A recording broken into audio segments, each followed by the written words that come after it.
আসসালামু আলাইকুম। আমি ডায়েটিশিয়ান সৈয়দা শিরিনা স্মৃতি, সিনিয়র ক্লিনিক্যাল ডায়েটিশিয়ান এবং নিউট্রিশনিস্ট, বিআরবি হসপিটালে প্রধান পুষ্টিবিদ হিসেবে কর্মরত আছি। আজকে আমরা কারকিউমিন বেসড ফাংশনাল ফুড নিয়ে কথা বলবো। ফাংশনাল ফুডটা কি, এটা জানাটা অত্যন্ত জরুরি। ফাংশনাল ফুড হলো যেসব খাবারের মধ্যে বায়ো অ্যাক্টিভ উপাদানগুলো রয়েছে সেগুলোই মূলত ফাংশনাল ফুড। ফাংশনাল ফুডগুলো থেকে আমরা রোগ প্রতিরোধ ক্ষমতা বাড়াতে পারি এবং কর্ম উদ্যমী থেকে সুস্থ সবল লাইফ লিড করতে পারি। 80-র দশকে জাপানে এই ফাংশনাল ফুডের কথা প্রথম উদ্ভূত হয়। পরবর্তীতে 1991 সালে এটার আইন পাশ করা হয় জাপানেই, এবং পরবর্তীতে বর্তমান বাংলাদেশে 2013 সালে নিরাপদ খাদ্য কর্তৃপক্ষের আইনে 31 নম্বর ধারায় এই ফাংশনাল ফুডের কথা বর্ণনা রয়েছে।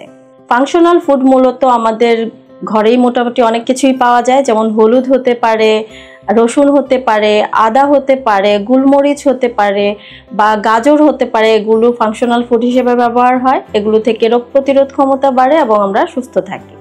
এই ফাংশনাল ফুডের মধ্যে হলুদ অত্যন্ত গুরুত্বপূর্ণ। হলুদে থাকা কারকিউমিন এক ধরনের রঞ্জক পদার্থ, উদ্ভিদ রঞ্জক পদার্থ, যেটা আমাদের শরীরের জন্য খুবই উপকারী।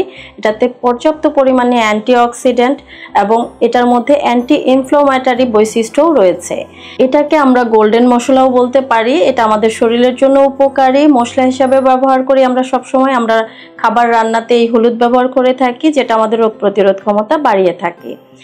তাছাড়া এই অ্যালজাইমার রোগের জন্য কারকিউমিন খুবই উপকারী। তাছাড়া এটা আমাদের রোগ প্রতিরোধ ক্ষমতা বাড়ানোর পাশাপাশি ত্বক উজ্জ্বল করতে, তাছাড়া আমাদের গাট ক্লিয়ার রাখতে অর্থাৎ গ্যাসের সমস্যা দূর করতে, আমাদের লিভার ঠিক রাখতে এবং আমাদের হৃদরোগের জন্য খুবই উপকারী হয়ে থাকে। এটি আমরা দুধের সাথে মিশিয়ে খেতে পারি বা মশলায় ব্যবহার করতে পারি। যাদের ঘুমের সমস্যা থাকে তারা রাতে ঘুমের আগে হলুদ দুধ নিতে পারেন। এটা ঘুম ক্লিয়ার করতেও খুবই সাহায্য করে।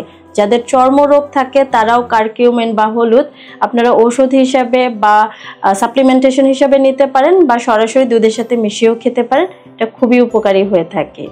এই হলুদ সংক্রান্ত কোনো কোশ্চেন বা কোন রোগের সাথে এটা খেলে আপনার জন্য উপকারী হবে, সেই সংক্রান্ত যদি কোনো কোশ্চেন আপনাদের থেকে থাকে আমাদের কমেন্টস বক্সে করতে পারেন। এছাড়াও যদি আরও কোনো কোশ্চেন থাকে জিজ্ঞেস করতে পারেন। আমি অবশ্যই আপনাদের কোশ্চেনের অ্যান্সার দেওয়ার চেষ্টা করব। আজকে এ পর্যন্তই।